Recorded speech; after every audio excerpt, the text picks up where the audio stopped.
Welcome back to the channel. Today I'm comparing the Renault Clio Williams with the Clio II RenaultSport 172 Cup. I thought I'd take this opportunity while both are going through the market auction site to do a back-to-back test to see which of these two homologation specials I'd rather take home today. Now this is the Clio Williams 3, which was built in 1995, and the 172 Cup is from 2002. So there's quite a few years difference between them. And in fact the Clio Williams is based on the first generation Clio, whereas the Clio II 172 Cup is based on the Clio II, as the name suggests. Now they're both powered by an inline-4 2-litre engine, but in the Clio Williams you've got 150 PS, and in the 172 Cup you've got 172, hence the name. The 0 to 60 times are somewhat different too. The Clio Williams will do it in 7.6 seconds, whereas the 172 Cup will do it in 6.5, or in fact actually 6.2 under test, which would have made it the second fastest Clio at the time, the first fastest being the TWR breathed upon V6 Clio. Now the outside of the Clio Williams is unmistakable really. That's blue colour. This is the Monaco blue that the Williams 3s had. The earlier ones had sports blue, slightly darker colour, but again very distinctive gold wheels, and you've got the Williams decals. In this case it says Williams 3 on the rear there. So the bonnet bulge with the intake on it and the kind of very muscular wheel arches weren't specific to the Clio Williams. They were done for the Clio 16 valve before it, but they gave it a slightly wider track to make it look that little bit more kind of aggressive and purposeful, and I think you'll agree they've done very well. It's a fantastic looking car. Being a 3 rather than a 1 or a 2, this has also got a factory sunroof, but yeah, just a classic looking thing.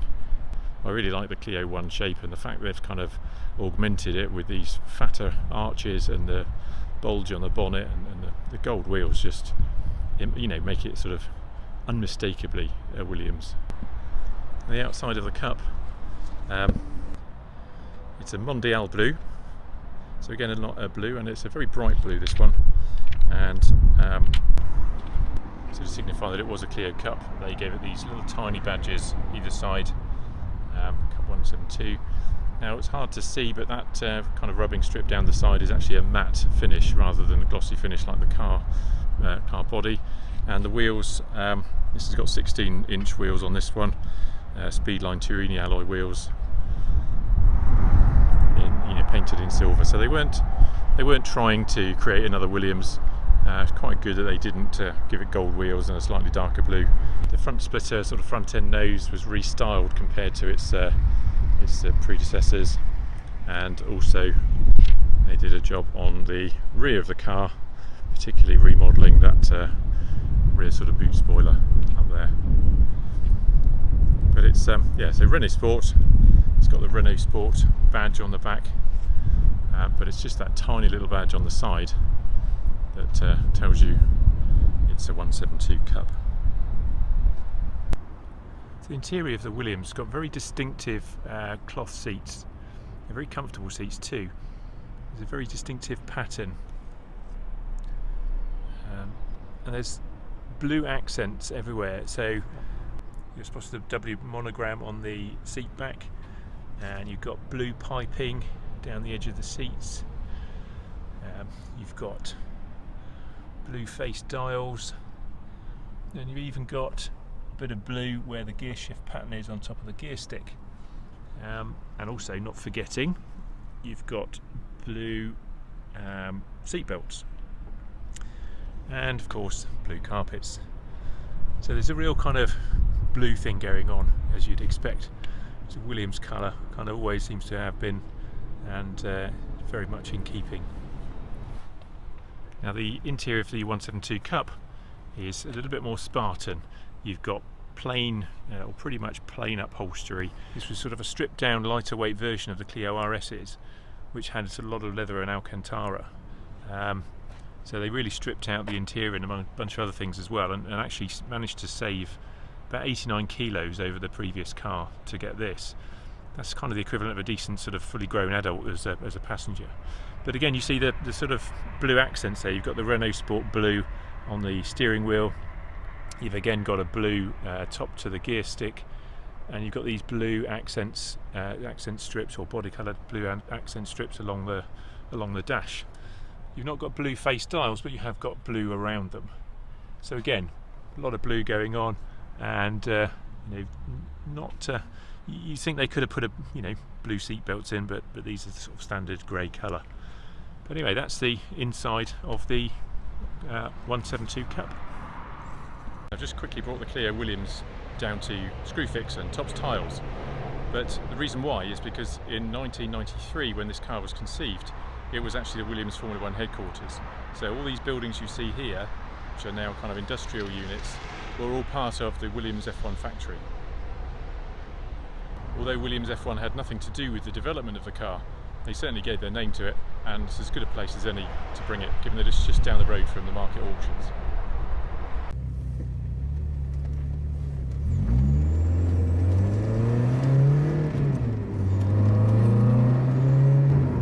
This Clio Williams has definitely got a great sound to it. It's very agile through the bends, round roundabouts and such.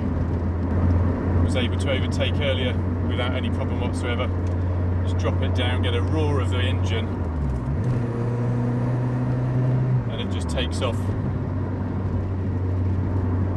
So this might be compromised in terms of power compared to the 172, but it really doesn't feel it, and it certainly doesn't sound it. This seat I'm sitting in is just beautifully supportive. Got sides that just grip you.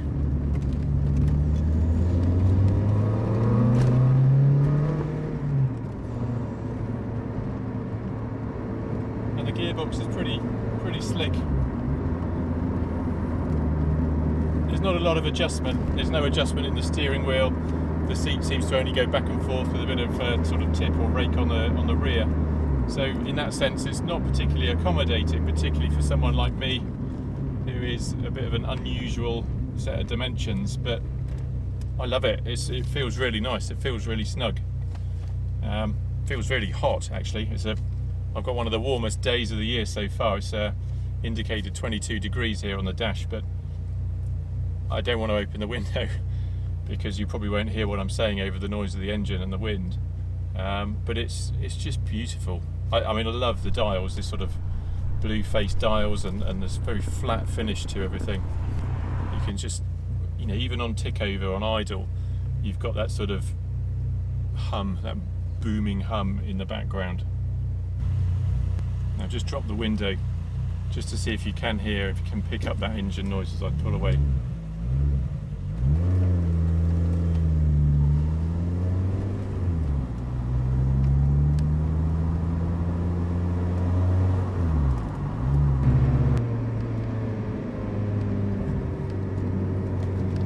Take it all the way around this roundabout, see how well it copes with this.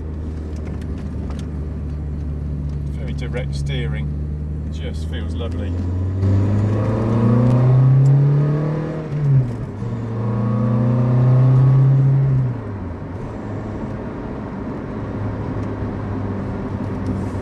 Great stuff.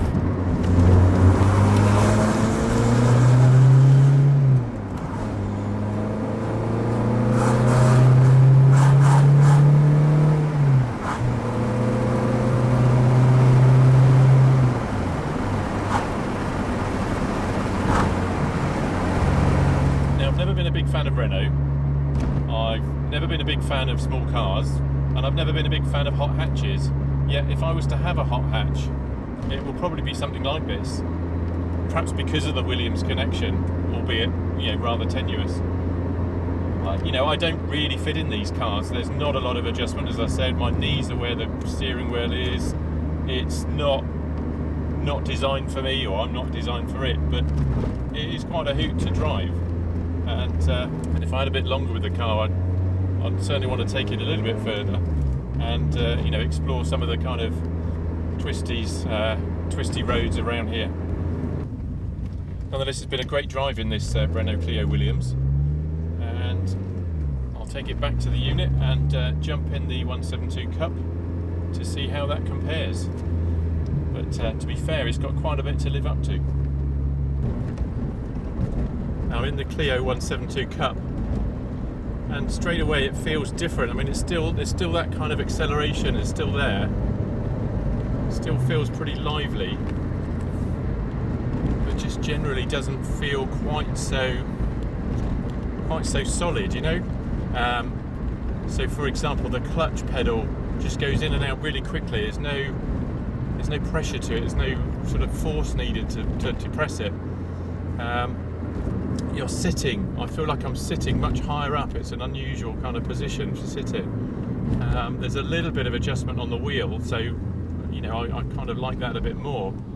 But the side, I've got no room to my side. I'm sort of jammed up against the door. The sort of door handle, the sculpted side of the door card comes in, and that's where my elbow wants to be. I guess you could sort of lean your elbow on the top, but I don't know, it just doesn't feel quite so premium as and quite so special as the Williams. And I can't hear that exhaust note the same. If you recall, in the Williams there was that constant sort of droning, that constant booming of the exhaust. Here you can hear it, but it's a much breathier, much lighter kind of noise. So I'll try the pull away again with the window down to see if you can hear the exhaust note, but it just doesn't feel special, doesn't sound special. Now, I don't want to do the Clio Cup a disservice, because it is a very good car. It's a nice little, you know, it's homologation special, it's a nice little hot hatch, it's got a bit of go in it. It's exciting to drive if you let it go a little. But I've just kind of spoiled myself, I think, by driving the Clio Williams first. It's that's just such a more engaging kind of car. So once you get used to the 172 Cup, it is a nice car to drive. I suppose it's closer to the standard Clio in terms of how it drives, or how you know, the kind of seating position and everything else. It's not, you know, you don't feel quite so snuggled into your seats as you did in the Williams, but it doesn't, I mean, it is more powerful, but it doesn't feel that much more powerful than the Williams. So I really don't know, you know, why would you choose this over the other if you had that choice? Well, price is one choice factor, I guess, because it's an awful lot cheaper than the Clio Williams. I guess it's a bit of an artificial choice between a Clio Williams and a Clio RS 172 Cup, because they are different cars. They're from slightly different eras. You can probably get 2 or 3 of the 172 Cups for the same price as a Williams. So you know, that's a factor in anyone's decision making. But it's just, like I said, I've spoiled myself having driven the Williams first. This is probably equally as nippy, is equally as engaging when you drive it with a bit of confidence. But it just doesn't feel it. It's somehow lacking that sparkle, lacking that bit of something special that the Williams had. Not just because of the name, although probably that's got something to do with it too, but the exhaust note, the way the seats hugged you, the general way that you interact with the car, you feel things, you just maybe feel a little bit less connected to the car with this one.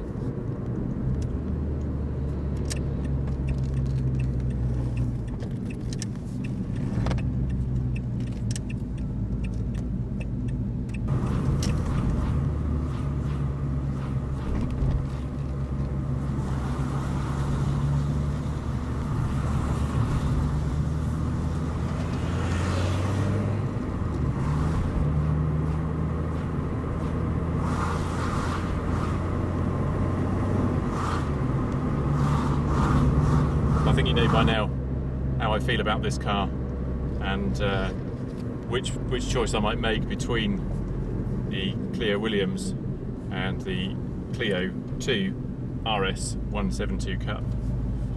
As I'm getting used to this car, it's feeling better actually, to be fair. The sitting position, I don't know whether the seats kind of shrunk a little bit, whether I've just you know, kind of bedded down into it a bit more, but it doesn't feel quite so high up as it did when I first started. I still maintain that hot hatches are probably not for me. Maybe I need to drive a few more, but I don't know. I much prefer a larger car with a bit of power, or something that's actually a proper sports car. But nonetheless, it's a fun car. You know, both of them are good fun to drive, and I can totally understand why people would choose this. It's not even choosing it over the Williams, just choosing this as a car to have. I mean, it's more modern. It's 7 years younger than the Clio Williams, but it's got the all-important Renault Sport badge on the back. If you go to a Renault Sport club gathering, people will recognise it for what it is. People will know that it's the 172 Cup. They'll know that actually the 172 was better than the 182 in terms of drivability, in terms of engagement. You could do worse than choosing something like this. So there's about 600 Clio Williamses left in the UK, and their values now are anything from sort of about £8,000 I've seen one at, up to around 24,000 for a very concourse, early numbered version 1 car. Over 1,200 of these left in the UK, so probably twice as many as there are Clio Williamses. Values though, I've seen them as low as £3,000 and probably as high as about £15,000 for a really good one with low mileage, etc. In terms of conclusion as to which one you want to pick, I guess it depends on when you were born. If you were born before 1985, then the chances are you'll remember the glory days of Williams Formula 1 team, when in the 80s and the 90s they were winning championship after championship. Indeed, in Renault-powered 1990s, they won 5 constructors and 4 drivers' titles. So for me, being of that kind of age, I'd certainly have to go for the Clio Williams. If you're younger than that, maybe the decision isn't quite so straightforward. Yes, the Clio Williams has that F1 heritage, and it's a fantastic car to drive, and certainly there's more value to it. It's got maybe more going for it in that sense. But the Renault Sport scene has quite a following, and if you were to turn up to a Renault Sport gathering in one of those, it might look like that your dad has brought you. So younger folk may want to go with the more modern and slightly more up-to-date 172 Cup. It has RS in its name. It's got a Renault Sport Cup heritage. There was a race series sort of named after it. So why not go for that one? And it does look the part, certainly. I've asked a few people of different ages which one they prefer, and there's one guy here that's actually driven both of them back to back like I have, and he's of that kind of generation when really the RS would be his choice. But he said he just can't get away from how fantastic the Clio Williams is to drive, and how much more solid it feels, and how much more powerful it feels. A real race pedigree. But here you are, 2 Renault Clios, 2 homologation specials. Which one's your choice? Thanks for watching. Please take a moment to like and make a comment, and if you'd like to see more of these kind of videos, please subscribe and smash the bell, and you'll see one coming up soon. Thanks a lot for watching. See you soon. Bye bye.